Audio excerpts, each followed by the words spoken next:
Inda mშვიდობა ემზადე ომისთვის ამ ფორმულის სიზუსტეში ჩვენი მორიგი რეპორტაჟის რესპონდენტები დაეჭვდნენ. მით უმეტეს რომ ქართულ რეალობაში ფორმულა მცირედ სხვაგვარია.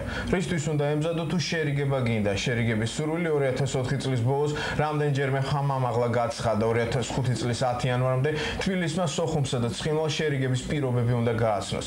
შერიგების ერთ-ერთ მთავარ პირობად შესაძლოა საკუთარი ძველი შეცდომების აღიარებაც გახდეს. ნინია კაკაბაძის სამშვიდობო მანიფესტი გურიაში.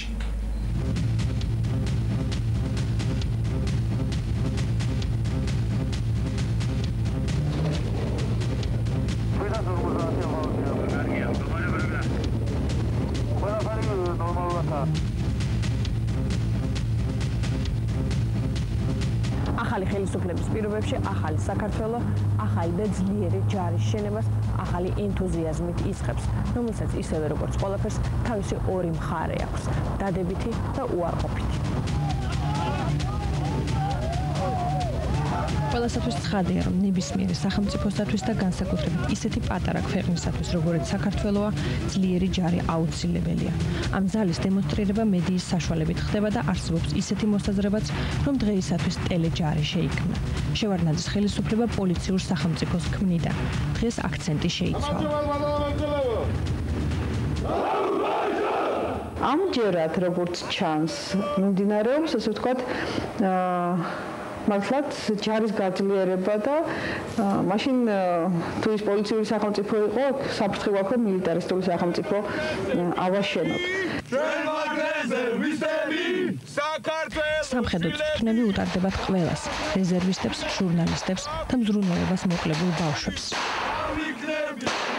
ერთი იჭრება ჩვენ და ტერორისტები უნდა მოუკლათ ჩვენ. ძალიან საფრთხილოა ამ ჯარის გამოყენება.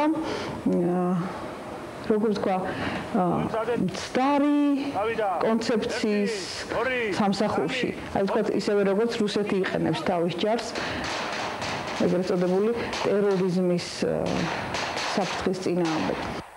გარდა ამისა, მაშინ, როდესაც ვაძლიერებთ ქართულ არმიას, უნდა გვახსოვდეს, რომ მისი მთავარი ფუნქცია არის ქვეყნის დაცვა გარეშე მტრებისგან.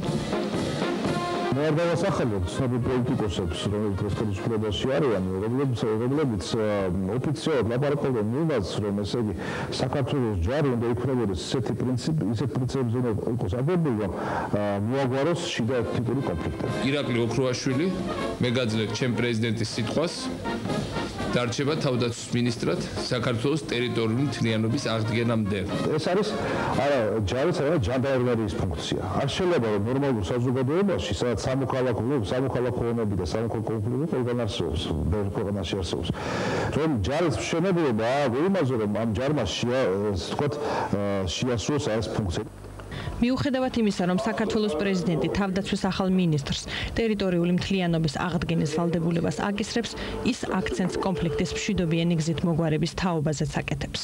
თუ ჩვენ ვილაპარაკეთ ერთი და გავაკეთეთ მეორე ან და ჩვენმა პოლიტიკოსმა თქვათ, ესე იგი მოწინააღმდეგეებმა დაინახეს, რომ ჩვენ ორმაგი სტანდარტების პოლიტიკას მივდევთ. რა თქმა უნდა, ამის შემდეგ ამას მოყვება დაძაბულობა და არა გამოხტვა.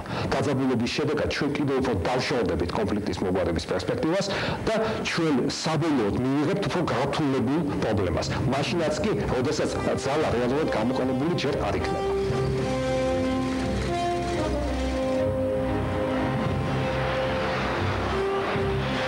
საქართველოს სურს შეინარჩუნოს მშვიდობის მოყარე ქვეყნის იმიჯი, მეტი სიფრთხილეა საჭირო კონფლიქტების მოგვარების პერსპექტივების შეფასებისას. მეჩვენება, რომ დასაფიქრებელია, ეს არის ის, რომ როდესაც ძალიან გაძლიერდები, როდესაც დიდი, ვთქვათ, სამხედრო ძალა გაქვს, შესაძლებელია აღარ დაჯდე მოლაპარაკების მაგიდასთან.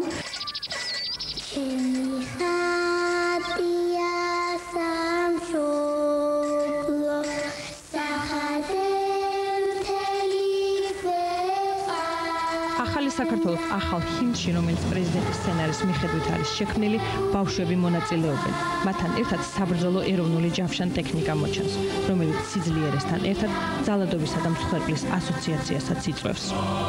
საზოგადოების ძალიან დიდი ნაწილისათვის და იმედი გვაქვს საქართველოს ახალი ხელისუფლებისათვის ვარდების რევოლუციის შემდეგ ახალი სახელმწიფოებრივი არსებობის ეტაპი დაიწყო, რომელიც ყველა კონფლიქტს თუ პრობლემას მშვიდობიანი არაძალადობრივი გზით მოაგვარებს.